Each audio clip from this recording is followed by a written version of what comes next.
நிர்மலா சீதாராமன் உடனடியாக பதவியை ராஜினாமா செய்ய வேண்டும். நிர்மலா சீதாராமன் மட்டுமல்ல, பாஜகவில் இருக்கக்கூடிய ஒவ்வொருவருமே இந்த 8000 கோடி மெகா ஊழலில் சம்பந்தப்பட்டிருக்கிறார்கள். அவர்களுடைய பதவியை உடனடியாக ராஜினாமா செய்துவிட்டு அவர்கள் மக்கள் மன்றத்திற்கு வர வேண்டும் என காங்கிரஸ் கட்சி மிகப்பெரிய அறைகூவலை தேசிய அளவில் தொடுத்திருக்கிறது. குறிப்பாக காங்கிரஸ் கட்சியினுடைய மூத்த வழக்கறிஞர் டாக்டர் அபிஷேக் மனு சிங்வி அவர்கள் ஆகட்டும், ராஜ்யசபா உறுப்பினர், அதே போல அதனுடைய பொதுச் செயலாளர் திரு ஜெயராம் ரமேஷ் ஆகட்டும், ஒரு பிரஸ் மீட்ல மிக அதிரடியான பல கருத்துக்களை தெரிவித்திருக்கிறார்கள். அங்கு மட்டுமல்ல, மாநிலம் முழுக்க பல மாநிலங்களில் காங்கிரஸ் கட்சியினுடைய தலைவர்களாக இருக்கக்கூடியவர்கள், குறிப்பாக கர்நாடகாவில் மினிஸ்டராக இருக்கக்கூடிய திரு பிரியம் கார்கே அவர்களை தொடங்கி அதனுடைய முதலமைச்சர் சித்தராமையாலிருந்து எல்லோருமே நிர்மலா சீதாராமன் ராஜினாமா செய்து வேண்டும் அப்படின்ற விஷயத்தை எழுப்புகிறார்கள். பாஜக இந்த 8000 கோடி ஊழலுக்கு பதில் சொல்லி ஆக வேண்டும் என மிகப்பெரிய பிரச்சனையை கிளப்பியிருக்கிறார்கள். நிர்மலா சீதாராமனுக்கு பெருகுகிறதா நெருக்கடி? 8000 கோடி ஊழல் வழக்கு என்பது எதை நோக்கியதாக பயணிக்கப் போகிறது என்கிற விஷயங்களை விரிவாக விளக்குகிறது இந்த தமிழ் குரலின் வளவன் எக்ஸ்க்ளூசிவ் செய்தி தொகுப்பு. நிதியமைச்சர் நிர்மலா சீதாராமன் மீது ஆதர்ஷ் ஆர் ஐயர் அப்படின்னு சொல்லக்கூடிய ஒருவர், அவர் ஒரு அமைப்பில் துணைத் தலைவராக இருக்கிறாப்புல.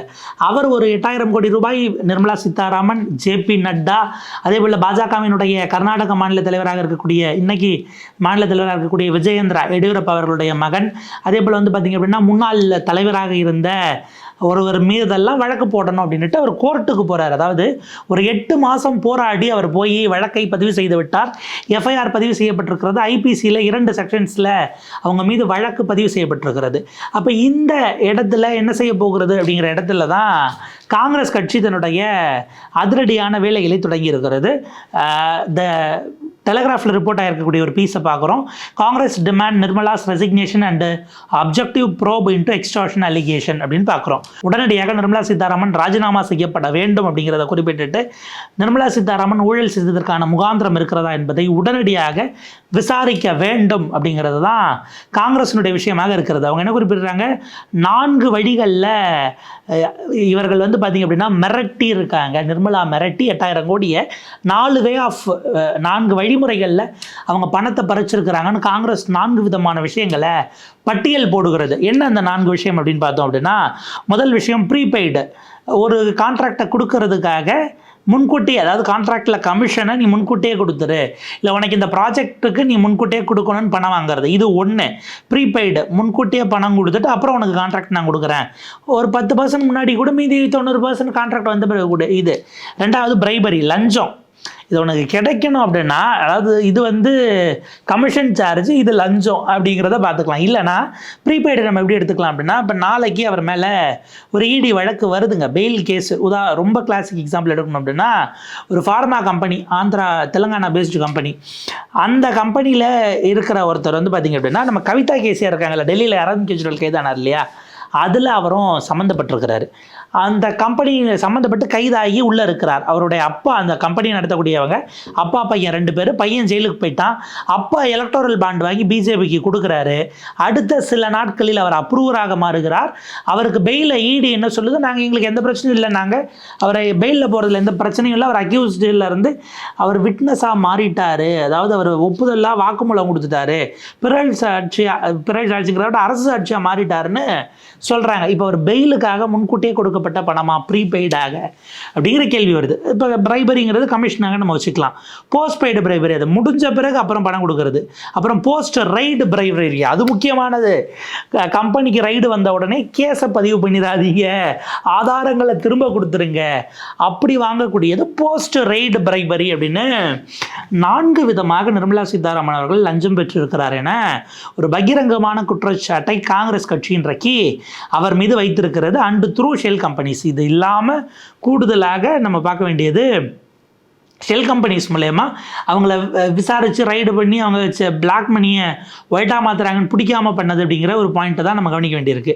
ஆக்சுவலாக நம்ம பார்க்க வேண்டியது prepaid bribery, post paid bribery, post right bribery, through shell companies அப்படின்னு 4 விதமான விஷயங்களாக அதை பிரித்திருக்கிறார்கள் அப்படின்னு குறிப்பிட்டு இன்னைக்கு மிக கடுமையாக பேசியிருக்கிறார்கள் திரு ஜெயராம் ரமேஷும், அதே போல் டாக்டர் அபிஷேக் மனு சிங்வி. நீங்கள் அதை காங்கிரஸ் கொஞ்சம் கீனாக ப்ளே பண்ணுது அப்படின்னு தான் நம்ம பார்க்கணும். ஏன்னா டாக்டர் அபிஷேக் மனு சிங்வி உச்சநீதிமன்றத்தினுடைய மூத்த வழக்கறிஞர்.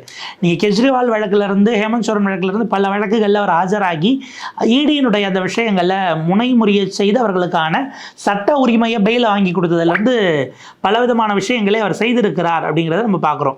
இப்போ இப்படியான சூழலில் தான் ஜெயராம் ரமேஷும் அவரும் கொடுத்த ப்ரெஸ் கான்ஃபரன்ஸில் மிக கடுமையான விஷயங்கள், அதாவது இன்னைக்கு அது வந்து சட்டவிரோதம்னு சொல்லப்பட்டாங்கன்னா இந்த சட்டவிரோதமான வேலையை செய்ததற்காக மோடி அரசு குறிப்பாக நிதியமைச்சராக நிர்மலா சீதாராமன் மீது என்ன நடவடிக்கை எடுக்க போகிறோம் அப்படிங்கிறது தான் ரொம்ப முக்கியமானது.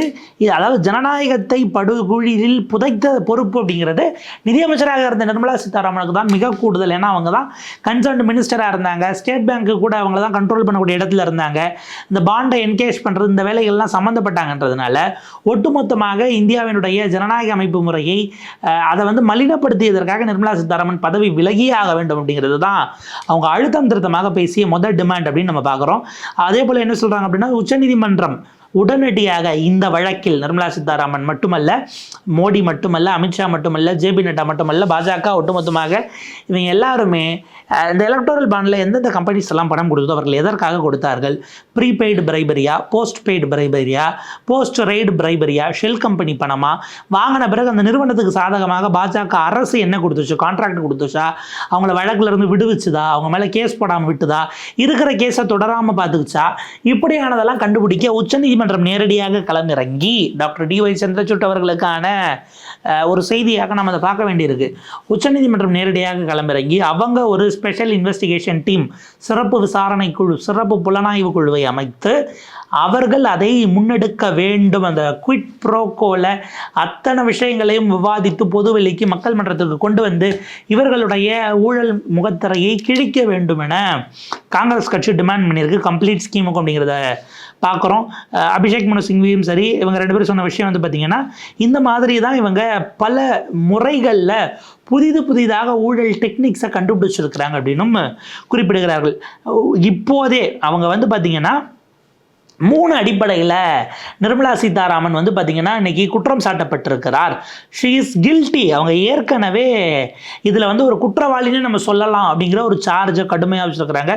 ஒன்று பொலிட்டிக்கலி, அரசியல் ரீதியாக அவர் மிகப்பெரிய குற்றத்தை செய்திருக்கிறார். 2வது லீகலி, சட்ட ரீதியாகவும் அவர் மிகப்பெரிய தவறை செய்திருக்கிறார், அது குற்றம்னு நம்ம கருத வேண்டியிருக்கு. 3வது மாரலி, அதாவது வந்து பார்த்திங்க அப்படின்னா நம்ம அறம் அப்படின்னு சொல்லிக்கலாம், தார்மீக ரீதியாக அப்படியும் நம்ம பார்க்குறோம். அப்போ பொலிட்டிக்கலி, லீகலி, மாரலியான 3 கிரவுண்ட்ஸில் நிர்மலா சீதாராமன் இன்றைக்கு குற்றம் சாட்டப்பட்டு நிற்கிறார். எனவே அவர் உடனடியாக தன்னுடைய பதவியை ராஜினாமா செய்ய வேண்டும் அப்படிங்கிறத குறிப்பிடுறாங்க. எஃப்ஐஆர் போட சொல்லி கோர்ட்டு சொல்லியிருக்கு. இது ரொம்ப முக்கியமானது. ஏன்னா காங்கிரஸ் ஆளக்கூடிய மாநிலம் எல்லாம் என்ன சொல்கிறாங்கன்னா, அது காங்கிரஸ் கட்சி ஆள்ற மாநிலம். சித்தராமையா மேலே இப்போ தான் ஒரு வழக்கு வந்தது, மியூடா ஸ்கேம். அதில் ஆப்வியஸாக அவர் மேலே பல பிரிவுகளில் கிட்டத்தட்ட ஒரு 10க்கும் மேற்பட்ட பிரிவுகளில் வழக்கு விசாரணை செய்யணும்னு கவர்னர் பெர்மிஷன் கொடுத்தாரு. நீதிமன்றம் சரின்னு சொல்லிடுச்சு. நல்லா கவனிங்க, நீதிமன்றம் அங்கே முதலமைச்சரின் மீதே ஊழல் குற்றச்சாட்டு வந்தால் விசாரிங்கன்னு பெர்மிஷன் கொடுத்துருச்சு.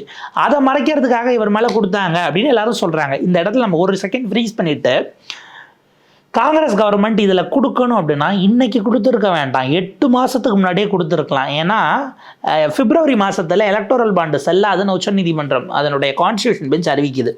இந்த ஆதர்ஷ் ஐயர்ன்னு இருக்கார்ல, இவர் கிளம்பி போகிறாரு. கிளம்பி போய் நிர்மலா சீதாராமன், ஜேபி நட்டா, விஜயேந்திரா, இவர் அந்த இன்னொரு மூத்த தலைவர், இவங்க பேரெல்லாம் சேர்த்து இடி அமலாக்கத்துறையும் இதில் வந்து அதுதான் வந்து கூலிப்படையாகவே செயல்பட்டுருக்குங்கிற ரேஞ்சுக்கு அவர் கம்ப்ளைண்ட் கொடுக்குறாரு. கொடுக்கறதுக்கு அவர் என்ன பண்ணுறாரு, திலக் நகர் அப்படின்னு பெங்களூரில் இருக்க ஒரு போலீஸ் ஸ்டேஷனுக்கு போயிட்டு இந்த மாதிரி ரைட்டரை சந்திச்சு, அங்கே இன்ஸ்பெக்டர் சந்திச்சு, நான் கம்ப்ளைண்ட் கொடுக்குறேங்கன்றாரு. கொடுங்க என்ன கேட்டால் அவங்க வாங்கி பார்த்துட்டு, என்னங்க இப்படிலாம் கொடுத்துருக்கீங்க, அதெல்லாம் பண்ண முடியாதுன்னு அவரை திரும்ப அனுப்பிடுறாங்க. ஆதர்ஷ் ஐயர் அந்த 30ஆம் தேதி எங்கள் காங்கிரஸ் ஆட்சி தான் நடக்குது, எங்கள் மார்ச் மாதம் 30ஆம் தேதி அவர் வந்து அங்கே போய் திரும்ப ரிப்பீட்டடாக ட்ரை பண்ணுறாரு, முடியாதுன்னுட்டாங்க. அதுக்கு பிறகு ஏப்ரல் மாதம் அவர் என்ன பண்ணுறாரு, DCP, deputy commissioner of police அலுவலகத்துக்கு போயிட்டு இந்த மாதிரி ஒரு கம்ப்ளைண்ட் இருக்குது சார், பதிவு பண்ண மாட்டேங்கிறாங்க, நீங்கள் பார்த்துட்டு பண்ணணும்னு டிசிபியை சந்தித்து புகார் கொடுக்குறாரு நம்ம ஆதர்ஷ் ஐயர். அவர் வாங்கி அதை பார்த்துட்டு, என்னங்க இந்த மாதிரி கொடுத்துருக்கீங்க, ஃபினான்ஸ் யூனியன் மினிஸ்டர் மேலாம் நாங்கள் இப்படிங்க என்னெங்க கம்ப்ளைண்ட் ஃபைல் பண்ணுறது அப்படின்னு கேட்டுட்டு அவர்கிட்ட கொடுத்துட்றாங்க. கொடுத்துட்டு இது இப்போதைக்கு பண்ண முடியாது சார் அப்படின்னு அவங்க வந்து பாசிட்டிவாக சொல்லலை. இதுக்கு அடுத்து தான் அந்த மே மாதம் ஃபேஸில் எலெக்ஷன் வந்துடுது. எலெக்ஷன்லாம் முடிகிற வரைக்கும் அவர் காத்திருக்கிறார். காத்திருந்துட்டு ஜூன் ஜூலையில் அவர் இதே ஃபாலோ அப்பில் பார்த்தா ஒன்றும் நடக்கலைன்னு கோர்ட்டுக்கு போகிறார். எம்பி எம்எல்ஏக்களுக்கான சிறப்பு சட்டம், அங்கே இருக்கக்கூடிய எம்பி எம்எல்ஏக்கான சிறப்பு கோர்ட் இருக்குது, ஸ்பெஷல் கோர்ட். அவங்க மேலே குற்றச்சாட்டு வந்தால் இந்த சிவிலோ கிரிமினலோ இந்த இதெல்லாம் அவங்க தான் நடத்துகிறாங்க. அந்த கோர்ட்டில் போய் ஒரு பெட்டிஷன் போகிறார், ப்ரைவேட் பெட்டிஷனர் தான், தனிநபர். இப்போ எப்படி ஒரு தனிநபர் வழக்கு பதிவு செய்ய உத்தரவிட சொல்லி, அதாவது அவர் நடவடிக்கை எடுக்கணும் டைரெக்டாக நீங்கள் உத்தரவிடுங்கன்னு கவர்னர்கிட்ட சாங்ஷன் வாங்க போனாரோ ஆச்சா, நீங்கள் அந்த ப்ராசஸில் பார்த்தா நிதியமைச்சர் மீது கொடுக்கலாமா அப்படின்னு நீங்கள் குடியரசுத் தலைவர்கிட்ட தான் போகணும். ஆனால் இது வரைக்கும் என்னுடைய if my memory cos right, சுதந்திர இந்திய வரலாற்றில் அப்படி மத்திய அமைச்சர் ஒருவரின் மீதாக சட்ட நடவடிக்கை எடுக்கலான்னு குடியரசுத் தலைவர் சொல்ல மாட்டாங்க. ஏன்னா ரொம்ப பெரும்பாலும் குடியரசுத் தலைவர் அப்படிங்கிறவங்க ஆளுங்கட்சியால் கொண்டு வரப்பட்டவராக இருக்கும், அல்லது ஆளுங்கட்சியோட அந்யோன்யமாக இருக்கக்கூடியவராகத்தான் இருக்கும். அதனால் மத்திய அமைச்சரின் மீது ஊழல் விசாரிக்கணும்னு குடியரசுத் தலைவர் சாங்ஷன் அப்படிங்கிறது இது வரைக்கும் நடந்திருக்க வாய்ப்பு மிக குறைவு அப்படின்னு நம்புகிறேன். ஸோ அதுக்கு வழி இல்லை. அதாவது எப்படி சிஎம்ஐ விசாரிக்கணும், இப்போ செந்தில் பாலாஜியை விசாரிக்கணும்னா கவர்னர் பெர்மிஷன் கொடுக்கலன்னு ஒரு இது சொன்னாங்க இல்லையா, அந்த மாதிரி நிதியமைச்சர்னு திரௌபதி முர்மு அவர்கள்ட்ட நீங்கள் கேட்க முடியாது. இப்போ ப்ரைவேட் பெட்டிஷனர்ஸ் கேட்க முடியாதுங்கிறத தாண்டி அப்படி இது வரைக்கும் யாரும் ட்ரை பண்ணதில்லைன்னு ஒன்று இருக்குது. அதனால தான் கோர்ட்டுக்கு போகிறாங்க. கோர்ட்டு சொன்னால் கேட்டு தான் ஆகணுங்கிறதுனால ஆதர் செய்யர் கோர்ட்டுக்கு போகிறாரு. நீதிபதி பார்த்துட்டு வழக்கை பதிவு பண்ணுங்க அப்படின்னு உத்தரவிட்டுட்டாங்க. இப்போ திலக் நகர் போலீஸ் ஸ்டேஷனில் எஃப்ஐஆர் பதிவாகி இருக்கிறது. நிதியமைச்சர் நிர்மலா சீதாராமன், ஜேபி நட்டா அத்தனை பேர் மேலே எஃப்ஐஆர் பதிவாயிடுச்சு அப்படிங்கிறத தான் இப்போ நம்ம பார்க்குறோம். அப்படி இருக்கக்கூடிய காலகட்டத்தில் காங்கிரஸ் நினைத்திருந்தாலும் 8 மாதத்துக்கு முன்பாக முதல்முறை போகும்போது போலீஸ்காரரை கூப்பிட்டு, எப்போ இன்ஸ்பெக்டர் அதை பதிவு பண்ணி விடுங்க, சும்மா நியூஸ் ஆகட்டும், இல்லை பதிவு பண்ணி ஓரமாக வைங்கன்னு சொல்லியிருந்துருக்கலாம். 8 மாதமாக அவங்க பண்ணலை. ஸோ காங்கிரஸ் இதில் நேரடியாக அவங்க தான் இன்வால்வ் ஆகி நிதியமைச்சர் நிர்மலா சீதாராமன் இது வழக்கு போட்டுன்னு சொல்லிச்சுங்கிறதுக்கு 8 மாதம்லாம் வெயிட் பண்ணியிருக்க வேண்டாம். அவங்க எலக்ட்ரல் பாண்டு தவறுன்னு தள்ளுபடி செய்யப்பட்ட நாள் அடுத்த நாளே இல்லை அன்னைக்கே கூட கேஸ் போடணும் போட்டிருந்துருக்கலாம். அப்படிங்கிறது தான் அவங்க காங்கிரஸ் தரப்பிலிருந்து குறிப்பிடுகிறார்கள். அவர் என்ன சொல்கிறாரு, டாக்டர் அபிஷேக் மனு சிங்வி சொல்லக்கூடியது பிஜேபி தொடர்ந்து இப்படித்தான் செய்து கொண்டிருக்கிறது அப்படிங்கிறத குறிப்பிடுறாங்க. அதை விட மிக முக்கியமானது, நம்ம நிர்மலா சீதாராமன் மீது குற்றம் சாட்டுகிறோம், அந்த அம்மா நிதி அமைச்சராக இருந்தாங்க, அவங்களுக்கு தெரியாமல் நடந்திருக்காது அப்படின்லாம் சொல்கிறோம். இது உண்மை. ஆனால் நிர்மலா சீதாராமன் மட்டும் இதை பண்ணியிருக்க மாட்டாங்க. இங்கே தான் டாக்டர் அபிஷேக் மனு சிங்வி தான் ஒரு தேர்ந்த வழக்கறிஞர் என்பதை நிரூபிக்கிறார். உச்சநீதிமன்றத்தினுடைய மூத்த வழக்கறிஞர், சீனியர் கவுன்சில் அப்படின்னா என்னங்கிறது நம்ம இங்கே தான் பார்க்க வேண்டிய தேவை இருக்குது.